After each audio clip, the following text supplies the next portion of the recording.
안녕하세요. 실거주 부동산입니다. 원래 오늘은 다른 지역의 아파트 실거주 집중 분석을 진행하려고 했는데요. 며칠 사이에 저한테 개인적으로 레미안 라그란데의 단지 분석에 대한 요청이 많이 와서 단지 분석 컨텐츠를 먼저 진행하게 되었습니다. 자, 그럼 제가 골라본 몇 가지 요소들을 가지고 단지 분석을 진행하고 로얄동을 한번 찾아보도록 하겠습니다. 먼저 첫 번째로 단지 배치에 대한 분석입니다. 레미안 라그란데는 방사형 단지 배치로 이루어져 있습니다. 그래서 서향으로 설계된 단지들이 존재하는데요. 이 단지 배치 평면을 보시면 124동부터 126동이 완전한 서향으로 설계가 되었습니다.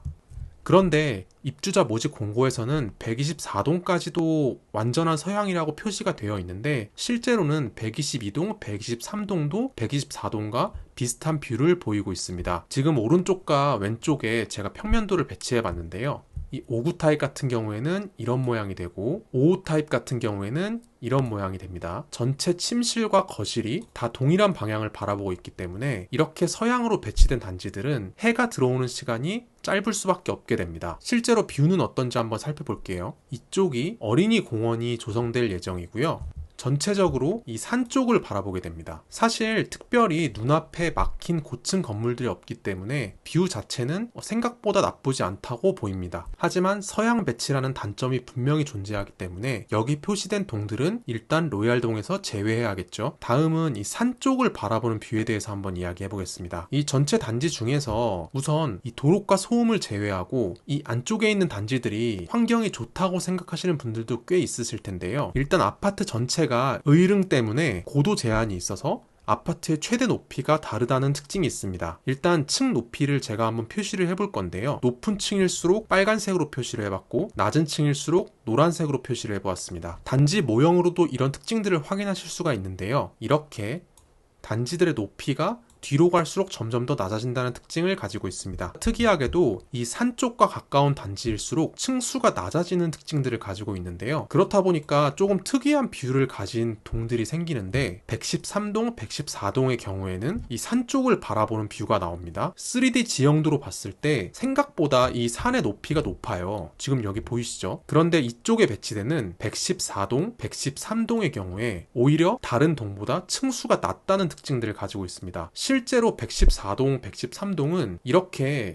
산으로 막힌 뷰를 보일 수도 있다는 점이 있는데요. 실제 공사 현장의 사진을 보시면은 이렇게 이쪽이 꽤 높은 걸 볼 수 있죠. 이런 뷰가 나올 가능성이 굉장히 높다고 생각이 됩니다. 특히 5위 타입의 경우에는 전부 다 이 산 쪽 라인에 굉장히 인접해 있죠. 다른 영상에서 5위 타입을 추천하는 경우들이 있었는데요. 저는 사실 여기에 뷰와 층수를 봤을 때 5위 타입을 그다지 추천드리지 않습니다. 상대적으로 5호 타입이 더 나은 위치가 많은 것 같아요. 이렇게 똑같이 산을 바라보는 뷰지만 조금 더 끝쪽 라인에 있죠. 이 조금의 차이가 실제로 입주를 했을 때는 굉장히 크게 다가올 것 같아요. 네, 그리고 층수에 대해서 조금 더 보면은 전반적으로 남쪽과 남서향을 바라보고 있는데 층도 남쪽으로 갈수록 높아지는 특징을 가지고 있습니다. 그렇다 보니까 이 1단지의 경우에는 어떤 동을 가더라도 눈앞에 내 건물보다 높은 아파트가 시야를 가릴 가능성이 있다. 이렇게 바라보셔야 될 것 같습니다. 그래서 오히려 1단지 같은 경우에는 너무 고층을 선호하지 않아도 될 것 같아요. 한 5층, 6층 정도만 되면 지금 각각 단지 앞에 조성되는 조경들을 바라보게 될 텐데 오히려 5층, 6층들이 이런 조경을 바라보고 있어서 내 마당의 정원을 가지고 있는 듯한 느낌을 가지게 될 것 같습니다. 반면에 2단지의 경우에는 거의 전체가 고층으로 이루어져 있습니다. 이 단지의 전반적인 배치나 뷰 같은 경우에는 2단지가 훨씬 더 좋을 것 같아요. 2단지의 경우에는 지금 지도에서 보시듯이 이렇게 외대를 바라보는 뷰를 가질 것 같습니다. 그렇지만 외대가 전반적으로 건물 자체가 그렇게 높지 않아요. 생각보다 저층이어도 필로티 구조가 되어 있기 때문에 뷰가 생각보다 답답하지 않을 수도 있다라고 생각이 듭니다. 203동과 205동, 206동 같은 경우에는 남동향의 방향을 가지고 있는데 이 경우에는 뷰가 살짝 막힐 수도 있습니다. 지금 이 지도가 남동향을 바라보고 있는 뷰인데 아까 외대에 비해서는 생각보다 높은 건물들이 올라가 있어요. 그렇다 보니까 이 203동, 205동, 206동의 경우에는 이쪽 건물들의 뷰가 헤쳐질 가능성이 있다. 이렇게 보시면 될 것 같습니다. 사실 저는 처음 분양 홈페이지를 갔을 때 이 14층 뷰를 보자마자 외대압력이 보이길래 대부분의 아파트가 이쪽을 바라보고 있을 줄 알았거든요. 실제로는 이쪽에 있는 외대와 주택가들을 바라보게 된다는 점 참고하시기 바랍니다. 네, 이렇게 단지 배치하고 뷰를 잠깐 살펴봤는데요. 그 다음은 도로 소음을 한번 분석해 보도록 하겠습니다. 지금 단지 모형을 보시면 대부분의 동들이 도로와 인접해 있는 걸 보실 수가 있는데요. 아마도 도로 소음에 영향이 갈 것 같은 단지들이 꽤 많이 보이죠. 그런데 실제로 몇 층이 도로 소음이 제일 시끄러운지 궁금하지 않으신가요? 도로 소음 같은 경우에는 소음 자체가 이렇게 위쪽으로 확산되는 특징들을 가지고 있습니다. 국립환경연구원에서 도로 소음이 몇 층에 가장 영향을 많이 주는지 공식을 내놓은 적이 있는데요. 그 공식을 가지고 몇 층에 있는 아파트가 도로 소음의 영향을 가장 많이 받을지 한번 살펴보도록 하겠습니다. 우선 거리부터 한번 재볼게요. 지금 네이버 지도에서 보이듯이 실제로 도로하고 아파트 단지가 대략 한 30m 정도가 나옵니다. 이쪽 도로의 경우에는 대략 한 25m가 나온다고 볼 수 있습니다. 제가 아까 말씀드린 공식에다가 여기 있는 거리를 대입해주면 됩니다. 30m라고 가정했을 때 공식에 대입을 해보니까 11.56이 나왔습니다. 25m일 때는 10.32가 나왔습니다. 지금 이 공식으로 봤을 때는 이 도로에 가장 인접한 아파트들의 10층에서 11층이 가장 시끄러울 것으로 예상이 되는데 실제로는 이곳에 상가들이 있죠. 그래서 상가의 높이를 감안했을 때는 대략 한 6층에서 7층 정도가 소음에 가장 영향이 많이 받을 것으로 보입니다. 오히려 일반 분양 물량의 대부분인 저층 같은 경우에는 소음의 영향을 생각보다 안 받을 수도 있다는 점 참고해 주시기 바랍니다. 자, 그 다음은 생활환경 쪽을 한번 살펴볼게요. 우선 입주자 모집 공고를 보고 제일 먼저 찾았던 거는 쓰레기 보관소 위치였습니다. 그래서 이걸 이미지로 표시해 보니까요. 대략 이 정도 위치가 예상이 되는데 실제로는 조금 달라질 수도 있다는 점 참고해 주시기 바랍니다. 어쨌든 101동과 128동 같은 경우에는 이 쓰레기 보관소의 영향을 살짝은 받을 수 있다는 거. 그 다음은 지하 주차장 출입구 소음 쪽인데요.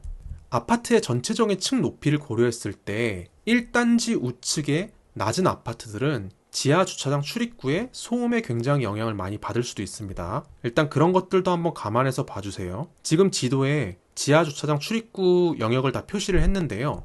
제가 이쪽 같은 경우에는 색을 조금 더 진하게 칠해놨는데 이쪽의 경우에는 어린이의 승하차를 위한 드롭존도 같이 위치하게 됩니다. 그래서 이쪽 같은 경우에는 이런 드롭존의 소음도 살짝은 들릴 수 있다는 거 참고해 주시기 바랍니다. 지금 영향이 갈 것으로 예상되는 동들은 103동과 104동, 그리고 203동과 205동이 있습니다. 그리고 카페테리아의 위치를 한번 살펴봤는데요. 이 레미안 라그란데 같은 경우에는 조식 서비스가 제공될 예정이에요. 제가 근방에 있는 다른 아파트인 레미안 엘리니티, 여기에서 나오는 조식 이미지들을 가져왔는데요. 조식 자체가 굉장히 훌륭하게 나오기 때문에 직장인들 같은 경우에는 이 서비스를 요즘에는 굉장히 많이 이용을 한다고 해요. 그러다 보니까 이 카페테리아가 위치한 근방에는 아침에 약간의 소음들이 발생할 수 있다는 점, 그런 부분들이 있습니다. 중고층 같은 경우에는 바로 밑에 카페테리아 서비스를 이용할 수 있는 위치가 있기 때문에 굉장히 편리하고 좋을 것 같아요. 하지만 현재 물량으로 나온 일반 청약의 경우에는 대부분이 저층 물량이기 때문에 이런 카페테리아에도 영향을 어느 정도 받을 수 있다는 점 생각을 해보시기 바랍니다. 그럼 제가 말씀드렸던 것들을 한번 다 켜볼게요. 네, 이렇게 이미지로 한눈에 보시면 아시듯이 전반적으로 단지 규모에 비해서 1단지보다 2단지가 훨씬 나은 편입니다. 2단지의 넓은 평수 위주로 배치가 되어 있고 그렇다 보니까 조합원들이 2단지 물량 중 대부분을 선점한 상태입니다. 다만 2단지 같은 경우에는 전에 영상에서 말씀드렸듯이 큰 단점이 있는데 바로 학군입니다. 이렇게 2단지 같은 경우에는 지금 이미지에 보시듯이 청량초등학교에 배정될 예정으로 보이기 때문에 학군을 생각한다면 1단지가 더 나은 선택이 될 수도 있습니다. 이런 여러 가지 상황들을 고려했을 때 84 타입과 59 타입이 복합적으로 있는 110동과 115동이 가장 로얄동으로 보이고 116동 같은 경우에도 로얄동으로 볼 수 있을 것 같습니다. 2단지 같은 경우에는 1단지보다 환경적으로 조금 더 나은 부분이 있다 보니까 조금 더 많은 영역이 로얄동으로 보일 텐데요. 역과의 접근성을 생각했을 때는 202동과 204동이 2단지에서는 가장 로얄동으로 보입니다. 네, 오늘은 이렇게 레미안 라그란데의 단지를 디테일하게 분석해보고 로얄동을 찾아보는 시간을 가졌는데요. 다음 컨텐츠는 오프닝 때 말씀드렸던 것처럼 분양 예정인 다른 아파트의 실거주 분석을 진행하도록 하겠습니다. 감사합니다.